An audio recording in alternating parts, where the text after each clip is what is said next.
Abraham's journey from his native land and to the land where God told him to go. I welcome you once more in today's session, Bible and Facts. My name is Sasa DONNE, and this is DONNE Media TV. Let's look at the age of the Patriachs. Stay tuned. All the events of the Bible took place in that part of the world known as the Middle East. This map focuses on the heartland of the Middle East, the territory that lies north, south, and east of the Mediterranean Sea. Vast stretches of the desert, wasteland, and uninhabitable mountain lands dominate this land. Rainfall is sparse, averaging less than 10 inches per year throughout most of the region. In spite of its late desolation, this is where God developed a people of his own, the nation of Israel, whose purpose was to bring a spiritual light to the rest of the world. The Middle East plays a key role in world history because of the two first civilizations of the ancient of the world were born here thousands of years ago. The Egyptian kingdom flourished in the fertile area along the Nile River to the south, while the Mesopotamian or an old Babylonian empire grew up in the rich plain between the Tigris River and the Euphrates River to the north. These kingdoms were the dominant world powers when God issued his special call to Abraham about 2000 BC. Abraham was directed to leave his homeland in the lower Babylonian Ur of the Chaldees to settle in the land of Canaan near the Mediterranean Sea, several hundred miles to the west. God promised Abraham that he would be the father of a special nation. His descendants will eventually become a source of blessing to all other peoples of the world. By obeying God's call, Abraham first traveled northwest to Canaan. Eventually, he moved southwest through Damascus into the area along the Jordan River Valley in ancient Canaan. The book of Genesis mentions several sites which Abraham visited in this territory, including Hazer, Shechem, Bethel, Salem or Jerusalem, Hebron, and Beersheba.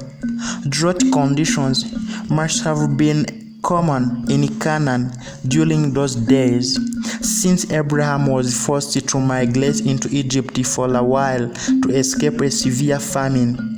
In his journey from Ur into Canaan, Abraham probably followed the route established by ancient trading caravans. Merchants from Egypt and Mesopotamia hauled their goods back and forth along a course that passed straight through the land of Canaan. These traders followed this route out of the way in order to bypass the long, harsh stretches of the Arabian desert. This placed the nation of Israel, a tiny, insignificant sliver of land, in a strategic position as a trading crossroads between the great commercial power of the ancient world. About the time that Abraham migrated into Canaan, a third great world power arose in that area due to north of the Mediterranean Sea. These people were called the Hittites, a nation particularly skilled at smelting iron and forging implements of war. For several centuries, the Egyptians, the Mesopotamians, and the Hittites held a precarious balance of power in the ancient world. One glance at the map shows why the nation of Israel assumed an importance out of all proportion to its size in the historic tug of war. It served as a land bridge across which these powerful nations moved their armies in pursuit of world dominance. As the centuries passed, these powerful kingdoms in the north were succeeded by other aggressive nations, including Syria, Assyria, Persian, and Greece, even Roman. Invariably, the nation of Israel was caught up in the power struggle between its northern neighbors and the more stable Egyptian empire to south. Even today, the land of the Bible and the surrounding nations of the Middle East hold a key position as a crossroads between three of great land masses of the world: Africa, Asia, and Europe. Because of his response to God's call to move to the land of Canaan, Abraham is considered the father of the Hebrew nation, God's chosen people. His descendants who succeeded him as patriarchs of Israel were Isaac, Jacob, and Joseph.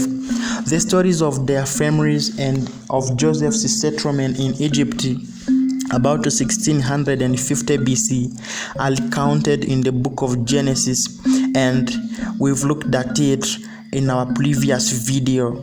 We thank you that